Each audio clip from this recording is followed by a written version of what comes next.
नमस्कार दोस्तों, मेरा नाम है चैलशा एंड जैसा कि आपको पता है कि हम कर रहे हैं इंटरनेट से जुड़े हुए जितने भी टर्म्स हैं, जितने भी फुल फॉर्म्स हैं, उनके बारे में एक एक करके डिस्कशन।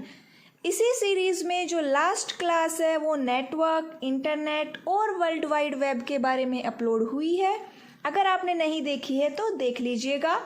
आज की जो हमारी क्लास है वो रहेगी वेब पेज के बारे में। ठीक है, बड़ा ही सिंपल सा और इम्पोर्टेंट टॉपिक है। धीरे धीरे हम आगे ब्राउज़र, वेबसाइट्स के बारे में भी देखेंगे। ठीक है, तो सबसे पहले जानिए कि वेब पेज होता क्या है। अब देखिए, हम इंटरनेट पे काम करते हैं तो हमें वेब पेज के बारे में पता होना चाहिए। देखो कि वह पेज जो इंटरनेट पर मौजूद होता है, कहाँ मौजूद होता है? इंटरनेट पर, और जिसे वेब ब्राउज़र में देखा जा सकता है। कहाँ देखा जा सकता है भाई वेब पेज को?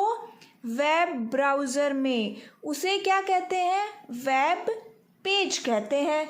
देखिए क्या कहना चाह रहा है यहाँ पर कि वेब पेज मतलब कि वो पेजेस जो इंटरनेट पर मौजूद होते हैं और जिसे वेब ब्राउज़र, अब जैसे कि वेब ब्राउज़र आपने नाम सुना होगा गूगल क्रोम का, वो भी क्या है? एक वेब ब्राउज़र। उसमें देखे जा सकते हैं। और वेब ब्राउज़र के बारे में हम नेक्स्ट क्लास में बड़ी अच्छे से डिटेलिंग में पढ़ेंगे।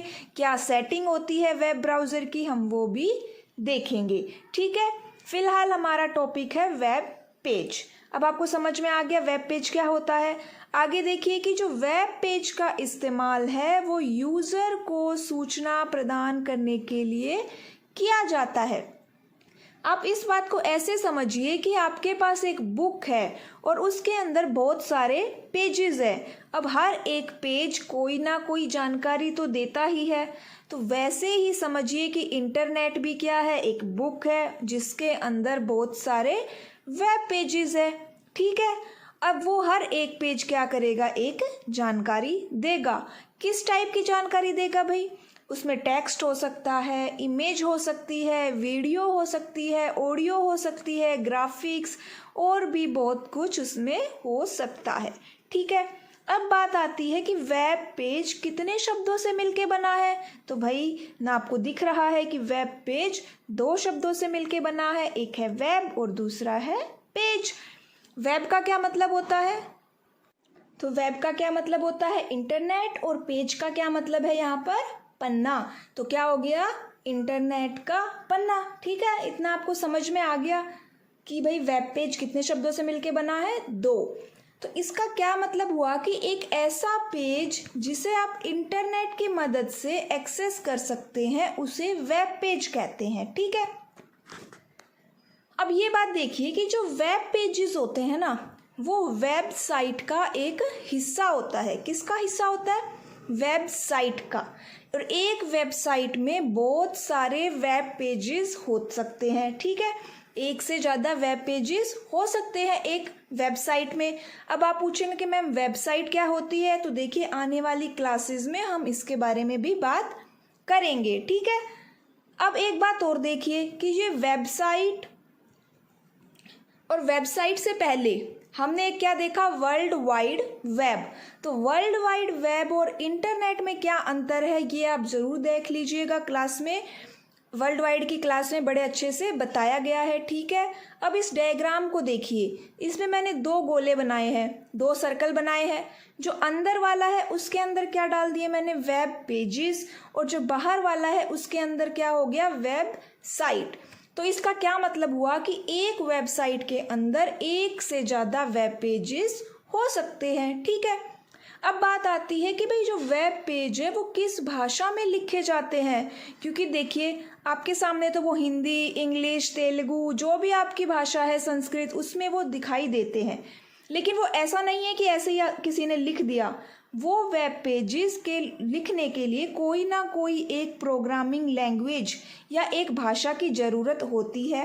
और सबसे कॉमन जो भाषा है ना वो है HTML, hyper text markup language. ठीक है, HTML सबसे आसान भाषा है वेब पेज बनाने के लिए। तो इतना आपको समझ में आ गया। एक बार इसको रिवाइज कर लेते हैं कि भाई अभी हमने क्या देखा। तो देखिए वेब पेज क्या है, जो इंटरनेट पे पेजेस होते हैं वो जिन्हें वेब ब्राउज़र में देखा जा सकता है। इनका इस्तेमाल सूचना प्रदान करने के लिए किया जाता है। ये text, image, video, audio, graphics कुछ भी हो सकते हैं। दो शब्दों से मिलके बनते हैं, वेब और पेज। वेब मतलब इंटरनेट और पेज मतलब पन्ना। इन पेजेस को हम इंटरनेट की मदद से यूज़ कर सकते हैं। ठीक है, ये वेबसाइट का एक हिस्सा होता है। एक वेबसाइट के अंदर एक से ज़्यादा वेब पेजेस मौजूद हो सकते हैं। वेब पेजेस को हम HTML भाषा के अंदर लिखते हैं। ठीक है, सबसे इजी लैंग्वेज है, और भी बहुत सारी लैंग्वेजेस है लेकिन सबसे कॉमन यही है। अब ये देखिए कि जो प्रत्येक वेब पेज का अपना एक यूनिक पता होता है। कैसे समझेंगे? मान लो आपके 5 फ्रेंड्स हैं और आपको उनके घर जाना है, तो आप ऐसे ही तो नहीं चले जाओगे, आपको उन 5 का क्या होना चाहिए, एड्रेस तो पता होना चाहिए ना। तो ऐसे ही अभी हमने देखा कि इंटरनेट पर भी बहुत सारे वेब पेजेस होते हैं। किसको कौन सा चाहिए, आपको क्या चाहिए, इसके लिए आपको भाई उसका एड्रेस तो पता होना चाहिए ना। कि भाई मुझे मूवी डाउनलोड करनी है, कि मुझे फ़ोटोज़ देखनी है, कि मुझे कोई बुक रीड करनी है, करंट अफेयर्स देखने हैं, तो वो क्या होगा, आपको उनका पता होना चाहिए। और इस एड्रेस को क्या कहते हैं हम, URL। ठीक है, इंटरनेट की भाषा में इस एड्रेस को हम बोलते हैं URL। और एक बात और, किन्हीं भी 2 वेब पेजेस का एक एड्रेस नहीं हो सकता। ठीक है, इसीलिए यहाँ पे लिखा गया है यूनिक। हर एक वेब पेज का अपना एक अलग एड्रेस होगा। जैसे कि हर एक बुक में जितने भी पेजेस होते हैं उन सब का एक अलग पेज नंबर होता है। अब आगे देखिए कि जो वेब पेजेस है वो किससे जुड़े हुए होते हैं, वर्ल्ड वाइड वेब से, जिसे कोई भी इंटरनेट चलाने वाला व्यक्ति देख सकता है। ठीक है, और वेब पेज को कहाँ डिस्प्ले किया जाएगा, वेब ब्राउज़र के ऊपर। ठीक है, अब एक बात ध्यान देना, ये वर्ल्ड वाइड वेब और इंटरनेट, मैं फिर से कह रही हूँ कि दोनों का डिफरेंस एक बार देख लीजिएगा। अब ये बात देखो कि जो इंटरनेट है ना उसमें लाखों वेब पेजेस है, हर दिन और नए ऐड होते हैं। और ये सारे पेजेस कहाँ पे सेव होंगे भाई, सर्वर के ऊपर। अब आप पूछेंगे कि मैम सर्वर क्या है, तो देखो ये भी एक नई टर्म है, इसके बारे में भी हम अलग से एक क्लास में बात करेंगे। ठीक है, देखो HTML भाषा में लिखा जाता है, वेब ब्राउज़र के ऊपर ये दिखाई देता है, और वेब सर्वर के अंदर ये वेब सर्वर के ऊपर ये स्टोर किए जाते हैं, क्योंकि कहीं ना कहीं तो सेव होगा ना। जैसे लाइब्रेरी में बहुत सारी बुक्स होती हैं, आप जाके देख लो, वैसे ही एक सर्वर होता है, एक या एक से ज़्यादा सर्वर होते हैं जिनके ऊपर ये वेब पेजेस सेव होते हैं। ठीक है, तो ये थी आज की हमारी क्लास वेब पेज के बारे में।